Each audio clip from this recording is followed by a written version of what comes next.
Hi everyone, welcome to the House of the Spirit. Welcome home. Today we have 3 storylines about next steps to attain your objective. We will be choosing 3 cards from the Thoth Tarot deck.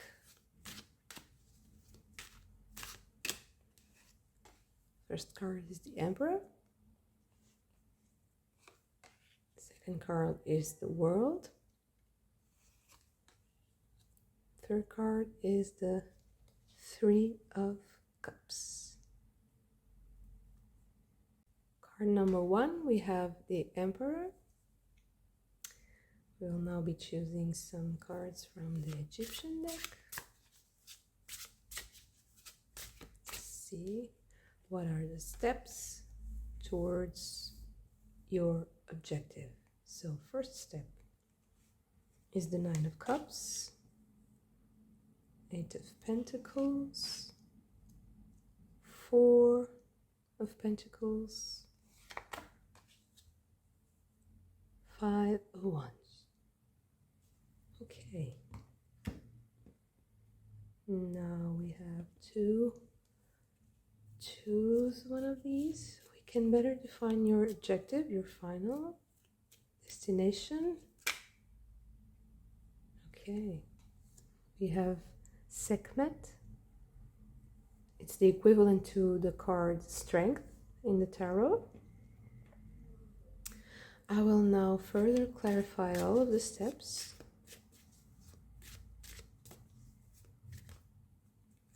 Okay, so we have the 10 of Pentacles, the Hermit, the Hierophant, this, and the 9 of Wands. Okay.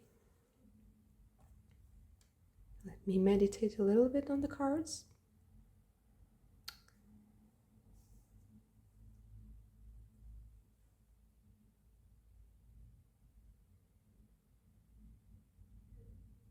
Actually, with the authority figures here, I think that you are in a little bit of a battle against some institution or maybe it's a company or maybe it's a family, very structured authoritarian family. I believe your objective has to do with being yourself, with being authentic and showing your full strength, your whole being, and in that completion you are meeting some resistance because, well, it comes with the territory. Once you start changing some things about you, you inevitably end up changing other people's lives because they see you in a different way and you see yourself in a different way, you act different, and you're going to step on some toes, I believe.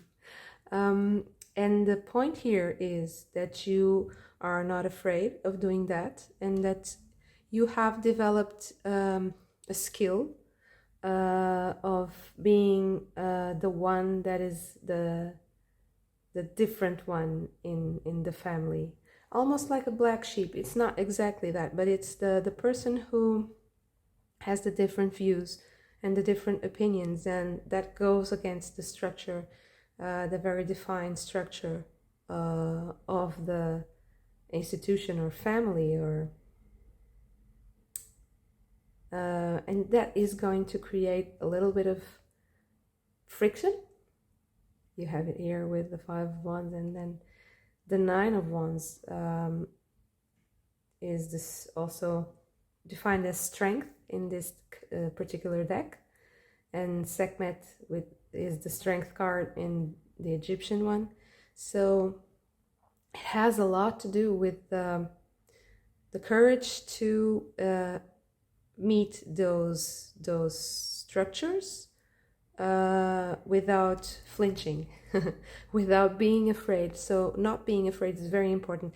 And all of this reading talks to me, almost shouts, being empowered, being your own person, being the one that's in command of what is important to you, of what is meaningful for you, be it emotionally or even in material world, to having some autonomy and being your own person, being your own savior, let's say.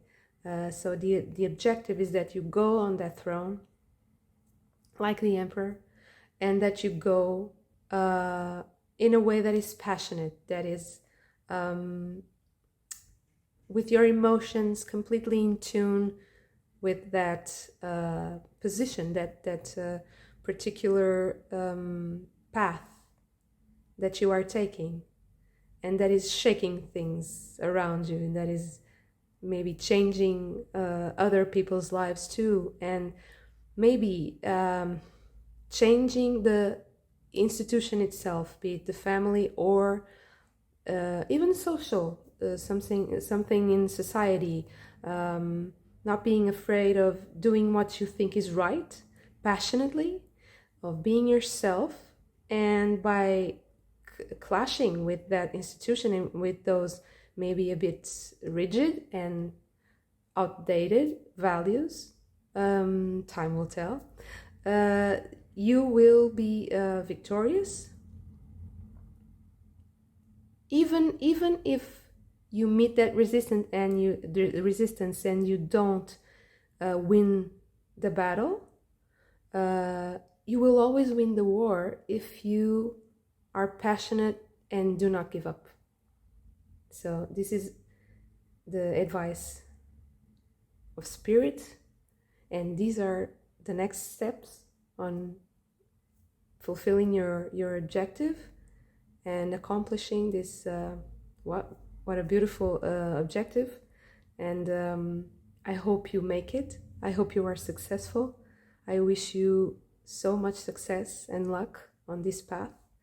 It's a beautiful one, so keep going, keep strong. Bye. And now for the world card. Let's find out what are the next steps on achieving your objective. Let's see what our spirit guides have in store for us. The Nine of Cups. Again. And again, the Four of Pentacles. Oh my god, I shuffled the deck, I promise. The Eight of Pentacles. Wow, and the Sun. So, wow. I'm pretty sure this is just a development of the previous reading.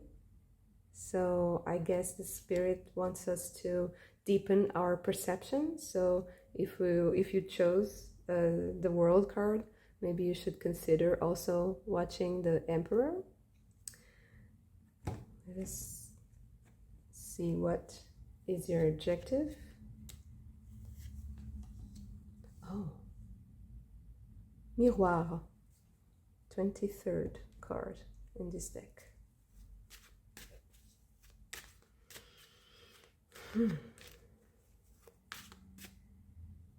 So now let's clarify. Okay, completely different.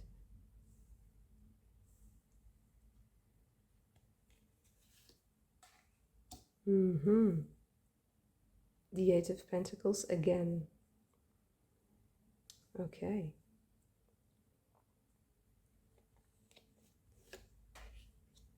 The Devil card. Wow, the High Priestess. Oh wow. I'm kind of feeling this reading. So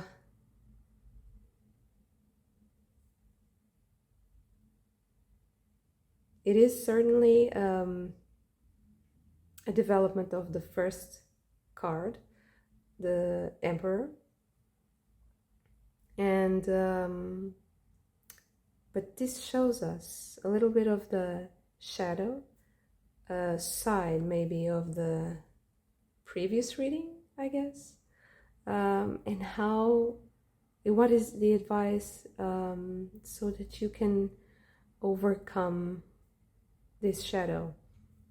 Why do I say shadow? Of course, this is a very dark card, dark looking card. It's a card that tells us about focusing on the loss and not on the gratitude of what we already have.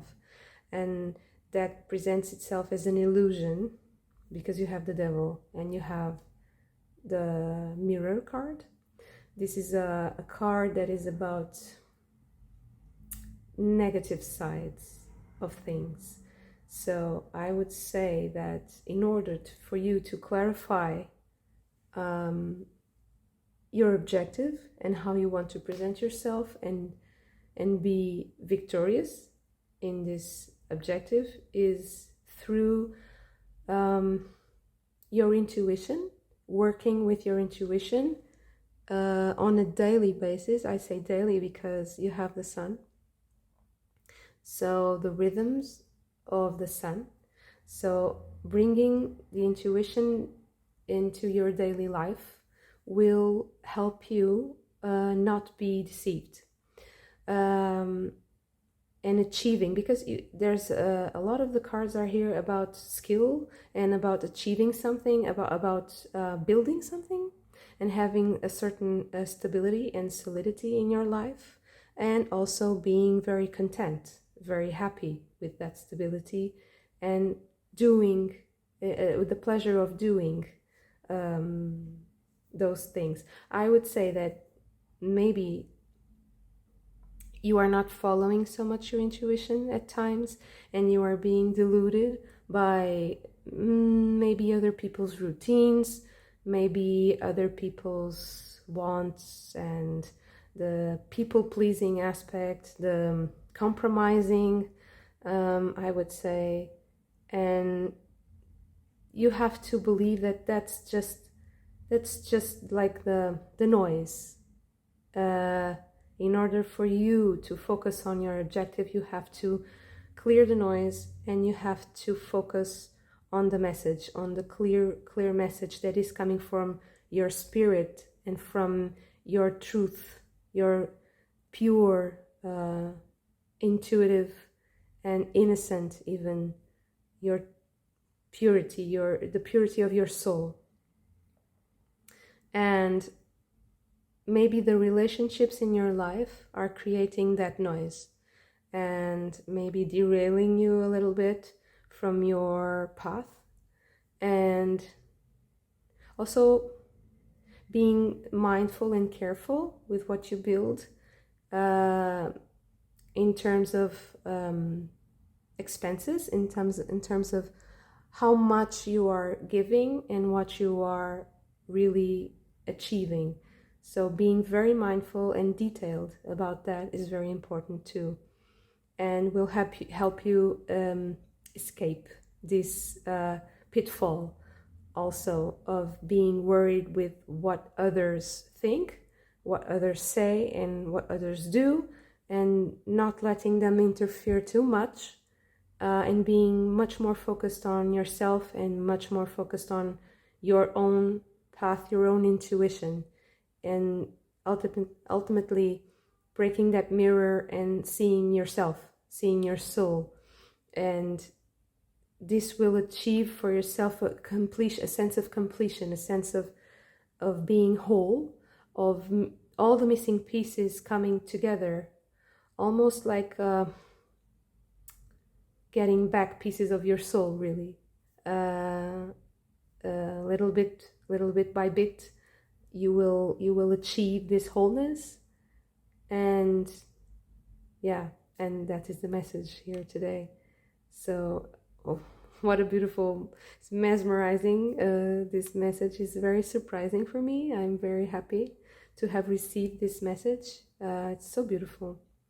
And I hope you get to be grateful for all you have, because all in all, I see that you already have a lot, and that richness, that treasure is inside yourself, and is that ability to connect deeply with, on a soul level, not only with other people, but also with yourself and with the world. So yeah, beautiful, beautiful. I hope you enjoyed the reading. See you next time. Bye. And now for the third card, the Three of Cups with abundance. Let's get the next steps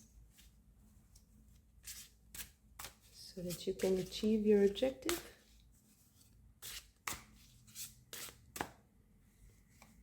Card number 1, the Three of Swords.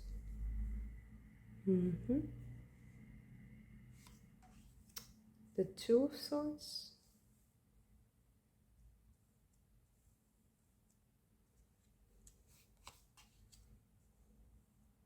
The Wheel of Fortune. Sorry, guys. And Death.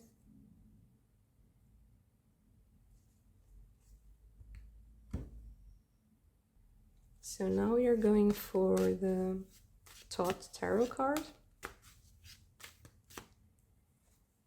to further clarify the Tower.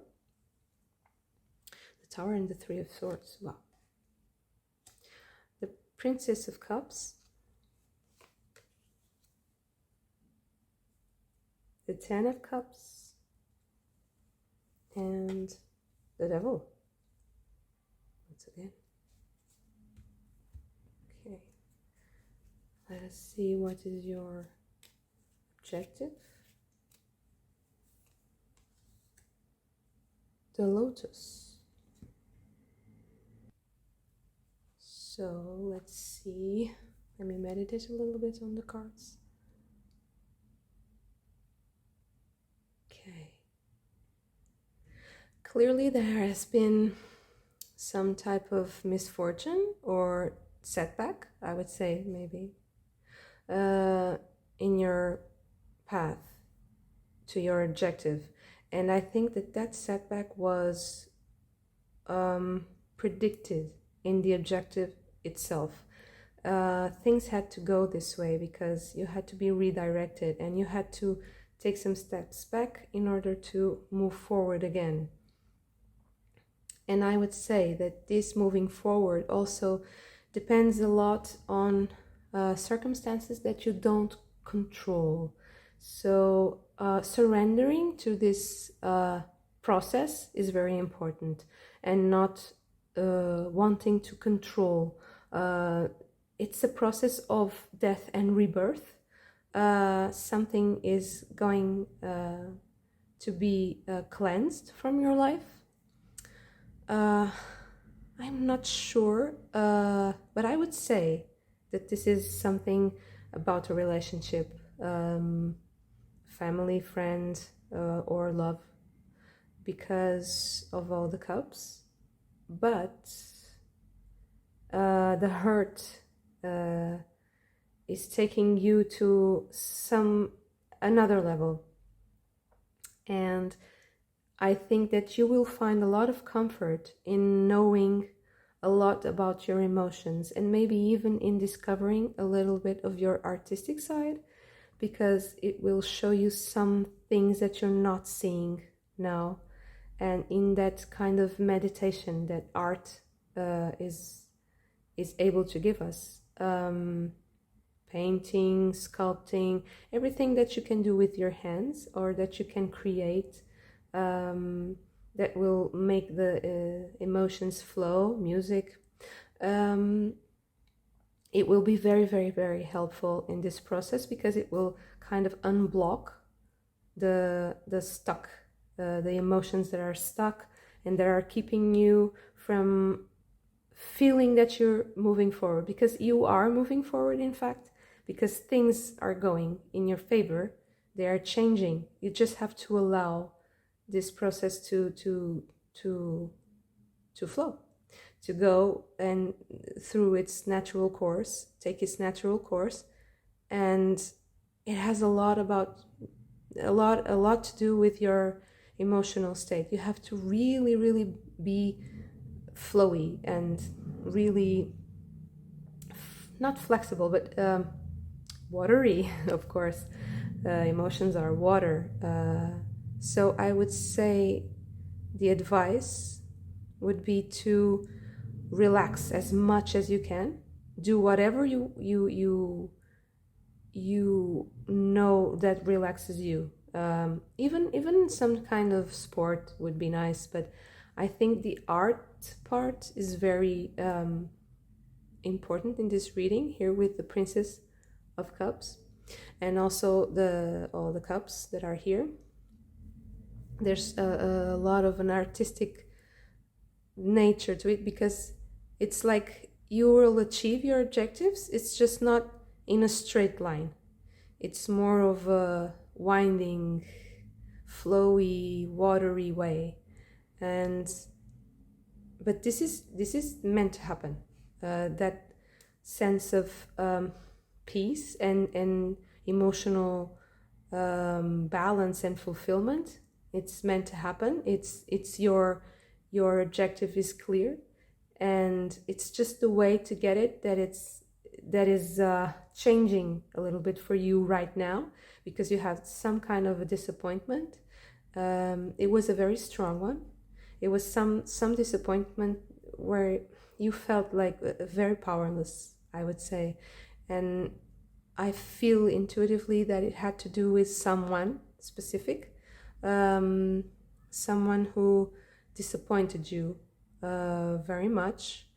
Maybe you were expecting somebody to come with you in this new path, and maybe that person just got left behind, or you thought things were going in a specific manner, in a specific way. And okay. I also think that some of your preconceptions about love are changing, and about how people connect deeply, and have that joy with each other, share that joy, because the Three of Cups is a lot about sharing joy with other people, and sharing your feelings freely and honestly. So, and here with the Princess of Cups, I would say that you are learning how to love again, or you are learning a new way to love. This is a more accurate, maybe, description of what I'm seeing. And this is going to free you from so much baggage, like even like ancestral baggage, because you see the colors and the symmetry of these two cards here. It speaks to me so much about like the how we go to temples to transcend, how we go to temples to pray and to find the divine. And the divine is always in us. So I would say that this is almost existential in some level. Although the Lotus is talking to us a lot about stepping back a little, I would say that is a deepening. That is about becoming more deeply connected with your emotions and with other people. So wow, how beautiful. What a beautiful objective to have. And I hope that this brings you a lot of happiness. I am very sure it will, because it's kind of revolutionary. And it will bring you so much happiness and fulfillment in your relationships if you are more in tune with your artistic side and with your emotional knowledge, I would say, even of past experiences, but might not be from this lifetime, for those who like to believe that we have many lifetimes, or ancestral, or maybe your parents, your grandparents, your great grandparents, how they related, how they loved each other, how they connected. This is all, like, I see it all culminating, and just, it's as if time is kind of bending and showing you something that is completely out of your regular perception, wavelength. It's something that will change you forever, and that will change you for the best, and with a lot of love. So what a beautiful reading. Thank you so much for allowing me to see this and to channel this. Thank you. I hope you enjoyed. See you next time.